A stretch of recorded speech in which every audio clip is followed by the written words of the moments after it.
ಕರ್ನಾಟಕ ದಲಿತ ರಕ್ಷಣಾ ವೇದಿಕೆ ಸಿಂಧನೂರು ತಾಲೂಕಾ ಸಮಿತಿ ಸಿಂಧನೂರು ನಗರದ ಮಿನಿ ವಿಧಾನಸೌಧ ಕಚೇರಿಯ ಮುಂದೆ ಪತ್ರ ಚಳವಳಿ ನಡೆಸಿ ತಾಲೂಕಿನಾದ್ಯಂತ ಖಾಸಗಿ ಶಿಕ್ಷಣ ಸಂಸ್ಥೆಗಳು ನಡೆಸುತ್ತಿರುವಂತಹ ಶಾಲಾ ಕಾಲೇಜುಗಳಲ್ಲಿ ಮನಸೋ ಇಚ್ಛೆ ಡೊನೇಷನ್ ಹಾಗೂ ಶುಲ್ಕ ವಸೂಲಿಗೆ ಮುಂದಾಗಿದ್ದಾರೆ. ಕೂಡಲೇ ಕಟ್ಟುನಿಟ್ಟಿನ ಕ್ರಮ ಕೈಗೊಳ್ಳಬೇಕೆಂದು ಪ್ರತಿಭಟಿಸಿ ಗ್ರೇಡ್ 2 ತಹಸೀಲ್ದಾರ್ ಮೂಲಕ ಜಿಲ್ಲಾಧಿಕಾರಿಗಳಿಗೆ ಮನವಿ ಪತ್ರ ಸಲ್ಲಿಸಲಾಯಿತು ಎಂದು ತಾಲೂಕಾ ಘಟಕದ ಅಧ್ಯಕ್ಷ ವಿರೂಪಾಕ್ಷಿ ಸಾಸಲಮರಿ ತಿಳಿಸಿದ್ದಾರೆ.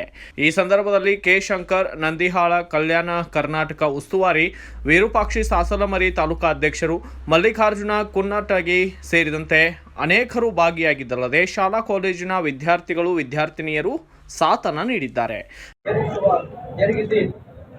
ತಡೆಗಟ್ಟುವ ಕುರಿತು ಮಾನ್ಯರೇ, ಮೇಲ್ಕಾಣಿಸಿದ ವಿಷಯಕ್ಕೆ ಸಂಬಂಧಿಸಿದಂತೆ ಕರ್ನಾಟಕ ದಲಿತ ರಕ್ಷಣಾ ವೇದಿಕೆ ತಾಲೂಕು ಸಮಿತಿ ಸಿಂಧನೂರು ಈಗ ತಮ್ಮ ಗಮನಕ್ಕೆ ತಂದು ಮನವಿ ಮಾಡಿಕೊಳ್ಳುವುದೇನೆಂದರೆ, ಸಿಂಧನೂರು ತಾಲೂಕಿನಾದ್ಯಂತ ಇರುವ ಖಾಸಗಿ ಶಿಕ್ಷಣ ಸಂಸ್ಥೆಗಳು ನಡೆಯುತ್ತಿರುವಂತಹ ಕಾಲೇಜು ಶಾಲೆಗಳ ಆಡಳಿತ ಮಂಡಳಿಯವರು ಮನಸ್ಸು ಇಚ್ಛೆ ಶುಲ್ಕ ಪಡೆಯುತ್ತಿವೆ.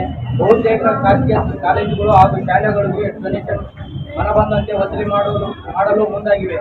ಅನುದಾನಿತ ಮತ್ತು ಅನುದಾನ ರಹಿತ ಶಾಲೆಗಳಲ್ಲಿ ಸರ್ಕಾರ ನಿಯಮ ಮೀರಿ ಹಣ